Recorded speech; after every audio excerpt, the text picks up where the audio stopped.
Hello everyone. Student, open your book, computer book, chapter 9, page number 94. Student, आज हम नया chapter अपना discuss करने वाले हैं. We have already completed our 8th chapter. अब तक हम 8 चैप्टर अपने कंप्लीट कर चुके हैं पहले से ही. अब हम नेक्स्ट चैप्टर जो हमारा चैप्टर 9 है, एल्गोरिथम एंड फ्लो चार्ट, उसको करेंगे. एल्गोरिथम और फ्लो चार्ट के बारे में ही आज हम इसमें पढ़ने वाले हैं. तो सबसे फर्स्ट स्टूडेंट, एल्गोरिथम क्या होती है, हम इसकी बात करेंगे. सबसे पहले हमारी हेडिंग आती है इंट्रोडक्शन. इंट्रोडक्शन मतलब कि हम एल्गोरिथम में क्या होता है. देखो, एल्गोरिथम ऐसा होता है बेटा, कोई हमारे सामने कोई समस्या आई, हम उसका समाधान कैसे करेंगे, किसी प्रॉब्लम को कैसे सॉल्व करेंगे. जैसे मैथ में कोई क्वेश्चन आया, उस क्वेश्चन को हम सॉल्व करते हैं तो हम कुछ स्टेप फॉलो करते हैं. जैसे कि हमें वो क्वेश्चन सिंप्लीफिकेशन का है तो सिंप्लीफिकेशन में हम सबसे पहले ब्रैकेट को सॉल्व करते हैं, उसके बाद डिवीज़न को करते हैं, फिर मल्टीप्लाई को करते हैं, फिर एडिशन सब्ट्रैक्शन, इस तरीके से करते हैं. बॉडमास का नियम लगता है, बॉडमास का रूल होता है वहाँ पे. तो इसी तरीके से हम एल्गोरिथम में कैसे करेंगे, एल्गोरिथम क्या होता है, ये सब चीज़ें आज हम इसमें डिस्कस करने वाले हैं. सबसे फर्स्ट है, in our daily life we carry out certain step in order to perform a task और गेट ए डिज़ायर आउटपुट. हम अपनी डेली लाइफ में, रोज़ की लाइफ में कुछ ना कुछ कैरी करते हैं, कुछ सर्टेन स्टेप लेते हैं परफॉर्म करने के लिए, टास्क और गेट आउटपुट. आउटपुट डिज़ायर मतलब जो हमें चाहिए, डिज़ायर होता है जिसकी हमें रिक्वायरमेंट है, जो हमें चाहिए, वो होता है हमारा डिज़ायर. आउटपुट जो आता है, निकल कर आना, वो होता है आउटपुट. हम अपनी डेली लाइफ में कुछ ना कुछ करते हैं, कैरी आउट सर्टेन स्टेप, कुछ स्टेप्स लेते हैं in order to perform a task, उस ऑर्डर में जिसमें हम परफॉर्म करेंगे टास्क को, और गेट ए डिज़ायर आउटपुट, और जिससे हमें डिज़ायर आउटपुट मिले, डिज़ायर आउटपुट मिल जाए. टू सॉल्व ए प्रॉब्लम और to do any work, solve करने के लिए किसी भी प्रॉब्लम को, या काम करने के लिए, कोई भी डू एनी वर्क, किसी वर्क को करने के लिए, all of us follow some step, हम सब कुछ ना कुछ स्टेप फॉलो करते हैं. फॉर एग्जाम्पल, हम एक एग्जाम्पल ले लेते हैं. To buy some item from the market, market से हमें कुछ खरीदना है. जैसे जनरली हम मार्केट में जाते हैं, कुछ ना कुछ परचेज करके लाते हैं. जैसे कि हम मार्केट गए, मार्केट से हमने कुछ अपने वेजिटेबल्स या फ्रूट्स वगैरह परचेज करने हैं, या फिर हमें क्लॉथ्स परचेज करके लाने हैं, तो हम मार्केट गए, मार्केट से हमें कुछ परचेज करना है. तो हम उसके लिए कैसे करते हैं, प्लानिंग कैसे करते हैं. सबसे पहले अब हमें मार्केट जाना है, तो मार्केट हम जा किस ले रहे हैं, वो पर्पज़ क्या है, वो पर्पज़ हमें डिफाइन होना चाहिए. तो इसमें कुछ पॉइंट्स हैं, उनको देख लेते हैं.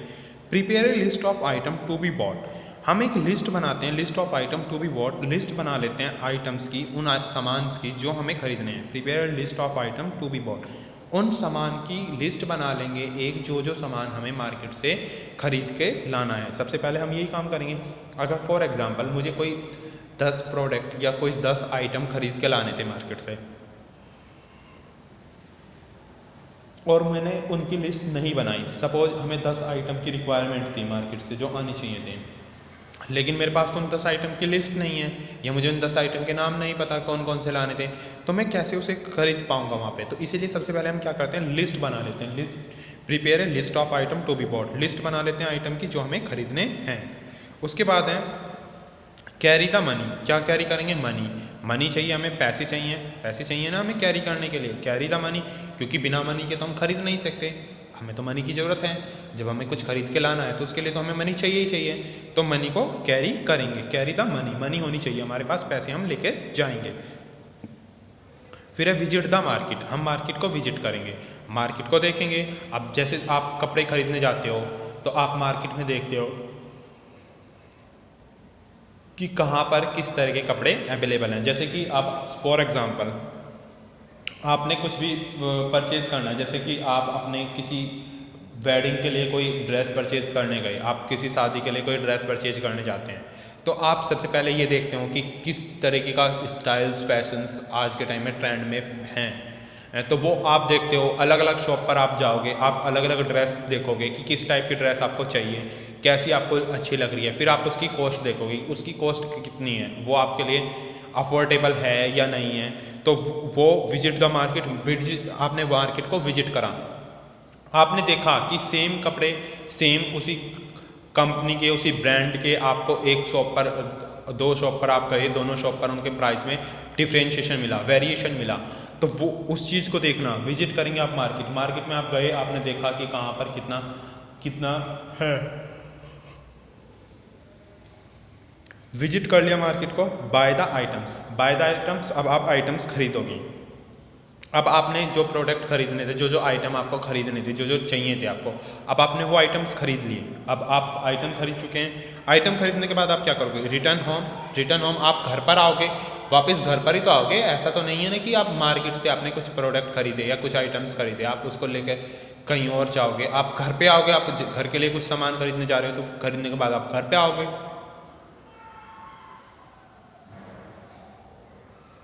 Similarly, to do any work a computer follow some step और instruction। ऐसे ही आप जब कोई वर्क करते हो कंप्यूटर पे तो फॉलो करनी होती है कुछ स्टेप को फॉलो करना होता है, कुछ इंस्ट्रक्शन को given by us in a symmetric manner, जो हमें दी गई हैं सिमेट्रिक मैनर में। जैसे हम इस तरीके से करते हैं, सेम इसी तरीके से हम जब कंप्यूटर पे कोई काम करते हैं तो हमें कुछ स्टेप्स को, कुछ इंस्ट्रक्शन को फॉलो करना होता है, जो हो किसमें? सिमेट्रिक मैनर में। अब इसके बाद अब है there are 3 step to be follow to solve any problem on the computer. हमारे पास 3 स्टेप हैं सॉल्व करने के लिए किसी भी प्रॉब्लम को कंप्यूटर पर। वो 3 स्टेप कौन कौन से हैं? राइटिंग एल्गोरिथम को लिखना, एल्गोरिथम राइट करना, मेकिंग फ्लो चार्ट को बनाना। सबसे पहले एल्गोरिथम लिखी, फिर फ्लो चार्ट बनाए, फिर राइटिंग प्रोग्राम्स, फिर प्रोग्राम्स को लिखना। एल्गोरिथम लिख ली पहले हमने, फिर फ्लो चार्ट बनाएंगे, फिर राइटिंग प्रोग्राम्स को राइट करना। अब हम सबसे फर्स्ट बात करेंगे एल्गोरिथम की, क्योंकि हमने पढ़ा कि हम 3 स्टेप में सॉल्व कर सकते हैं किसी भी प्रॉब्लम को कंप्यूटर पर। तो एल्गोरिथम क्या होता है? Algorithm is a set of sequential step. Algorithm क्या होता है? सेट होता है किसका? सीक्वेंशियल स्टेप का। सीक्वेंशियल जो सीक्वेंस में हो, जैसे 1 के बाद 2, 2 के बाद 3, इस तरीके से जो सीक्वेंस में आते हो। जैसे आपकी जब असेंबली होती है, आपको असेंबली ग्राउंड में प्रेयर में खड़ा करा जाता है, तो आपको बोला जाता है ना according to sequence, according to height बोलते हैं ना, तो वो सीक्वेंस में आते हैं। और जैसे आपके रोल नंबर होते हैं, आपके रोल नंबर अलॉट कर दिए जाते हैं, तो वो रोल नंबर आपके सीक्वेंस के अकॉर्डिंग होते हैं, तो वो sequential step to solve any logical और मैथमेटिकल प्रॉब्लम। सॉल्व करने के लिए किसको? लॉजिकल, जो लॉजिकल प्रॉब्लम हो, जैसे कि इक्वल टू और लेस देन, इक्वल टू, इस तरीके की आपकी लॉजिकल प्रॉब्लम होती है। और मैथमेटिकल प्रॉब्लम, जो आपकी मैथमेटिकल्स की प्रॉब्लम हो, उन सबको सॉल्व करने के लिए एल्गोरिथम में हम किसका यूज़ करते हैं? क्या होता है algorithm? Set of sequential step होते हैं सॉल्व करने के लिए किसी भी लॉजिकल या मैथमेटिकल प्रॉब्लम को।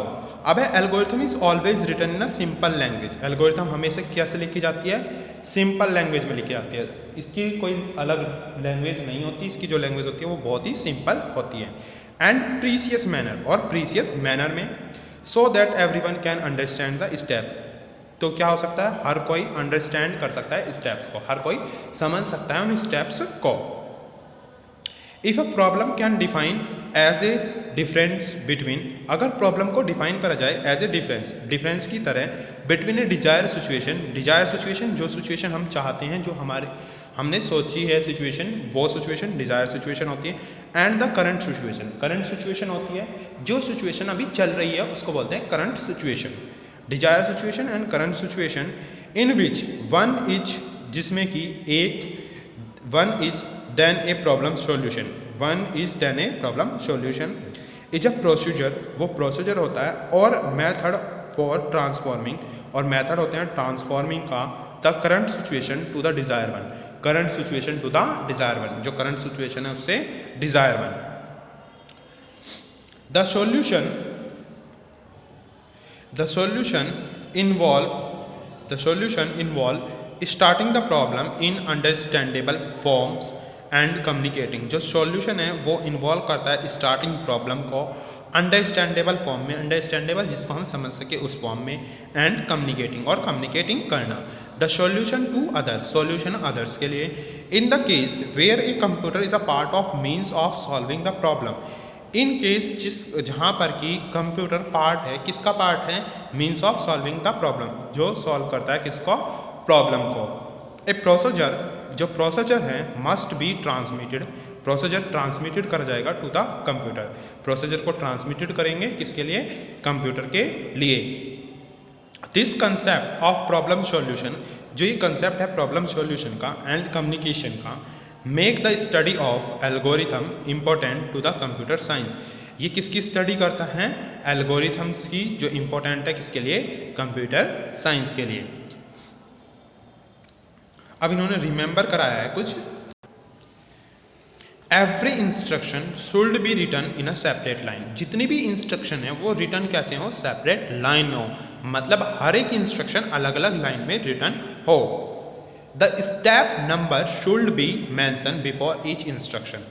जो भी इंस्ट्रक्शन है उसके पहले क्या लिखा हुआ हो, स्टेप नंबर, स्टेप का नंबर लिखा हुआ इंस्ट्रक्शन से, mention before each instruction, mention हो कहाँ पर, before each instruction, step number mention होना चाहिए before each instruction. Be sure that the instruction are written in right order. और ये श्योर हो आप कि जो भी इंस्ट्रक्शन है वो किस में रिटन हो, वो राइट ऑर्डर में हो, उनका ऑर्डर एकदम सही होना चाहिए जिसमें वो इंस्ट्रक्शन लिखी गई हैं। अब आपको स्टूडेंट एक चीज समझ में आई होगी, एल्गोरिथम क्या होता है। Algorithm is an step by step solution to a given problem. Algorithm step by step solution होता है किसी भी गिवन प्रॉब्लम का। एल्गोरिथम में हम क्या करते हैं, सॉल्यूशन करते हैं किसी भी प्रॉब्लम का, जो भी हमारे सामने प्रॉब्लम आई उसका सॉल्यूशन करना स्टेप बाय स्टेप। तो अब हमारे पास एक एल्गोरिथम है, एग्जाम्पल ऑफ एल्गोरिथम। सबसे फर्स्ट इसमें क्या है हमारे पास, ये आया algorithm to buy a pen. हमें पेन खरीदना है। अब हमें को पेन खरीदना है तो हम पेन खरीदने के लिए कैसे करेंगे, स्टेप 1 स्टार्ट। स्टेप 1 हमेशा आप याद रखेंगे, जो भी आपका फर्स्ट स्टेप होगा यानी कि स्टेप 1 वो क्या होगा, हमेशा स्टार्ट होगा, आप स्टार्ट करेंगे। Step 2 go to stationery shop. Stationery shop पे जाएंगे। अब आपको पेन खरीदना है, पेन कहाँ मिलेगा, स्टेशनरी शॉप पे मिलेगा। तो आप कहाँ जाएंगे, स्टेशनरी की शॉप पर जाएंगे। तो गो टू स्टेशनरी शॉप, क्योंकि पेन खरीदना है और पेन मिलता है स्टेशनरी की शॉप पे, तो इसलिए आप कहाँ पे जाओगे, स्टेशनरी की शॉप पे जाओगे। स्टेप 3 क्या है, सेलेक्ट ए पेन। अब आपने पेन खरीदना है तो आप पेन सेलेक्ट करोगे, जिस टाइप का आपको पेन चाहिए आप वो पेन सेलेक्ट करोगे। तो आपको क्या करना है, सेलेक्ट ए पेन। आप पेन को सेलेक्ट कर लोगे, जिस भी तरह का आपको पेन लेना है उस पेन को आप सेलेक्ट करोगे। सेलेक्ट ए पेन हो गया। स्टेप 4 पे द प्राइस। पे द प्राइस, जो भी प्राइस है उस पेन की आप वो प्राइस पे करेंगे। उस पेन का कुछ ना कुछ रेट होगा, जैसे कि 5 रुपीज़, 10 रुपीज़, 15 रुपीज़ या 20 रुपीज़। जो भी आपका पेन का रेट है वो आप पेन का रेट पे करोगे। Step 5 take the pen. आप क्या करोगे, पेन को ले लोगे, टेक द पेन, पेन ले लोगे अब आप। Step 6 go to home. अब आप कहाँ पर जाओगे, घर पर जाओगे, होम पर जाओगे। Step 7 step 7 stop. जो भी आपका फर्स्ट स्टेप होगा वो हमेशा स्टार्ट होगा, लास्ट स्टेप हमेशा आपका स्टॉप होगा, क्योंकि पहले में आपने स्टार्टिंग करी, लास्ट में आपने स्टॉप करा। पहले में आपने शुरुआत करी, लास्ट में आपने स्टॉप कर दिया। तो first step always start, last step always stop. हम दोबारा से समझते हैं इस एल्गोरिथम को। हमें एक पेन खरीदना है, हम कहाँ पर गए, पहले स्टार्ट हुए स्टेप 1 में। स्टेप 2 में हम go to stationery shop. Stationery shop पर ही क्यों गए, हम किसी और शॉप पर क्यों नहीं गए, उसका एक रीज़न है। रीज़न इज़ दैट जो भी हमें पेन परचेज करने हैं, पेन कहाँ पर मिलते हैं, हमारे स्टेशनरी शॉप पर मिलते हैं, किसी और शॉप पर नहीं मिलते, तो इसलिए हम स्टेशनरी शॉप पर गए। स्टेप 3 सेलेक्ट ए पेन। अब आपको पेन खरीदना है तो आप पेन सेलेक्ट करोगे। अब पेन में आपके अलग अलग ब्रांड हो सकते हैं, जैसे कि आपका कोई किसी भी कंपनी का अलग अलग कंपनी का पेन हो सकता है। तो आपको कौन सी कंपनी का पेन लेना है, सबसे पहले आप ये देखोगे। जैसे कि मैं आपको एक एग्जांपल दिखा देता हूँ अभी। जैसे कि मेरे पास ये पेन है, मेरे पास ये 4 पेन है, तो अब मुझे कौन सी कंपनी का पेन लेना है। जैसे कि मेरे पास फोर्ड पी का भी है, एल्कोल्स का भी है, सिग्निटी का भी है। ये अब आपको कौन सी कंपनी का पेन लेना है, सबसे पहले आप इनमें से ये सेलेक्ट करोगे। फिर स्टेप सेलेक्ट ए पेन हो गया।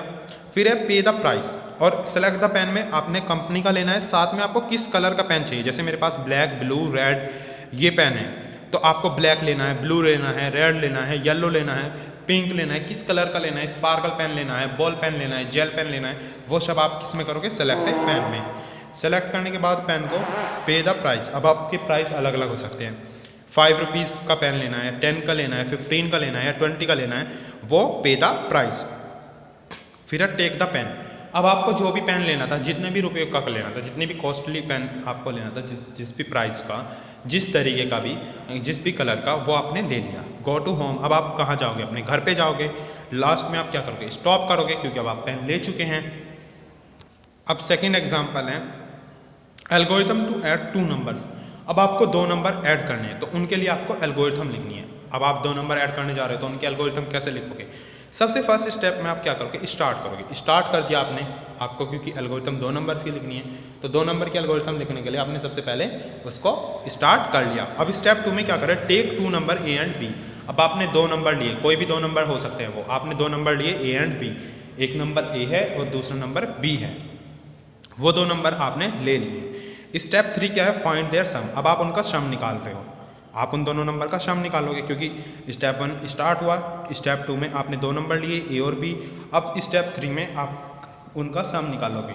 सम, क्योंकि अब आपको वो क्या करने थे? ऐड करने थे। ऐड करने का मतलब क्या है? सम निकालोगे उनका, ए प्लस बी करके आपका सम आ जाएगा।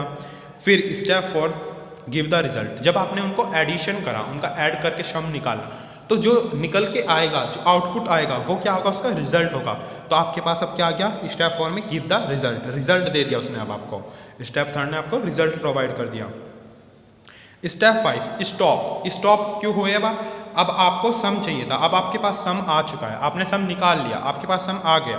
तो अब आप मैंने क्या बताया था? आप सबसे पहले स्टार्ट करते हैं, तो लास्ट में आप क्या करते हैं? स्टॉप। अब आप क्या कर दोगे? स्टॉप करोगे। अब थर्ड एग्जाम्पल है algorithm to find the area of rectangle. अब आपको area of rectangle find out करना है। एरिया ऑफ रेक्टेंगल आप कैसे फाइंड आउट करेंगे? सबसे फर्स्ट स्टेप मैंने आपको हमेशा बताया है, आप कभी भी कुछ भी कर रहे हो, किसी भी चीज़ के एल्गोरिथम लिख रहे हो, फर्स्ट स्टेप हमेशा स्टार्ट होगा, लास्ट स्टेप हमेशा स्टॉप होगा। तो फर्स्ट स्टेप में हमने क्या करा? स्टार्ट कर दिया, क्योंकि हमें क्या करना है? फाइंड करना है एरिया ऑफ रेक्टेंगल, रेक्टेंगल का एरिया फाइंड आउट करना है। स्टेप 2 क्या है? Take length and breadth. हमने क्या लेना है? लेंथ और ब्रेथ, क्योंकि हमें क्या निकालना है? Area of rectangle. और रेक्टेंगल का फॉर्मूला हमें पता है, अगर हमें उसका एरिया निकालना है तो उसका फॉर्मूला होता है L इंटू बी। तो सबसे पहले हमारे पास क्या होनी चाहिए? L and B। L यानी लेंथ, हमारे पास रेक्टेंगल की लेंथ होनी चाहिए, दूसरे में क्या होनी चाहिए? रेक्टेंगल की ब्रेथ होनी चाहिए। जब हमारे पास उसकी लेंथ और ब्रेथ दोनों चीज़ें, तभी तो हम उसका एरिया फाइंड आउट कर पाएंगे। तो सबसे पहले हमारे पास लेंथ होनी चाहिए, फिर हमारे पास उसकी ब्रेथ होनी चाहिए। तो हम लेंथ लेंगे और ब्रेथ लेंगे स्टेप 2 में। स्टेप 3 है calculate area H L into B. हम कैसे कैलकुलेट करेंगे एरिया को? L into B. क्योंकि L इंटू बी क्यों करा? क्योंकि हमारा जो एरिया ऑफ रेक्टेंगल का फॉर्मूला होता है वो होता है L इंटू बी, यानी लेंथ मल्टीप्लाई ब्रेथ। लेंथ की मल्टीप्लाई कर दो ब्रेथ से, तो हमारा एरिया ऑफ रेक्टेंगल निकल कर आ जाता है। फोर्थ स्टेप है गिव द रिजल्ट। रिजल्ट निकालना, जो भी रिजल्ट निकल कर आएगा वो रिजल्ट हमारे पास आ जाएगा। जब हमने L की मल्टीप्लाई B से करी, यानी L इंटू बी कर दिया, L इंटू बी करने के बाद क्या निकल कर आएंगे? रिजल्ट निकल के आएंगे, जो भी हमारे रिजल्ट आते हैं। फिफ्थ स्टेप है स्टॉप। अब क्या कर देंगे? हम स्टॉप कर देंगे। अब नेक्स्ट है हमारे पास फ्लो चार्ट्स। फ्लो चार्ट कैसे होते हैं? Flow chart is a tool for showing the step involve in a process in the pictorial form. Flow chart क्या होते हैं? वो टूल्स हैं जो शो करते हैं जिसमें कि स्टेप इन्वॉल्व होते हैं जो कि प्रोसेस में हैं पिक्टोरियल फॉर्म की में, पिक्टोरियल पिक्चर की फॉर्म में, जिसमें पिक्चर्स आ रही हों, इमेज आ रही हों, उनको बोलते हैं हम पिक्टोरियल फॉर्म। पिक्टोरियल फॉर्म मतलब जिनमें इमेज हों, पिक्चर्स हों, उनको बोला जाता है पिक्टोरियल फॉर्म। तो फ्लो चार्ट कैसा टूल है जो शो करता है स्टेप जो इन्वॉल्व होते हैं किसके अंदर? Process in the pictorial form, किसकी फॉर्म में? पिक्टोरियल फॉर्म में।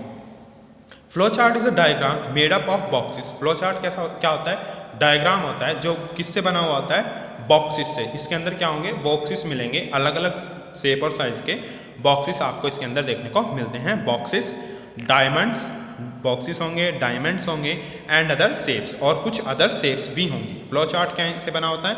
कुछ बॉक्सेस होंगे, डायमंड्स होंगे, अदर शेप्स होंगी, कनेक्टेड बाय एरोज होंगे, इसके अंदर कनेक्ट करा होगा, जिसमें हमारे जो भी बॉक्सेस आ रहे हैं, डायमंड्स हैं और जो अदर शेप्स हैं, उनको कनेक्ट कर रखा होगा किसके थ्रू? एरोज के थ्रू। तो connected by arrows. Each shapes represent a step in the process. जितनी भी शेप होंगी वो रिप्रेजेंट करेंगी किसको? कोई ना कोई स्टेप को प्रोसेस के अंदर। जितनी भी हमारी शेप्स हैं इसके अंदर जो भी अलग अलग शेप्स होंगी वो रिप्रेजेंट करती होंगी किसको, step in the process, process के अंदर स्टेप्स को।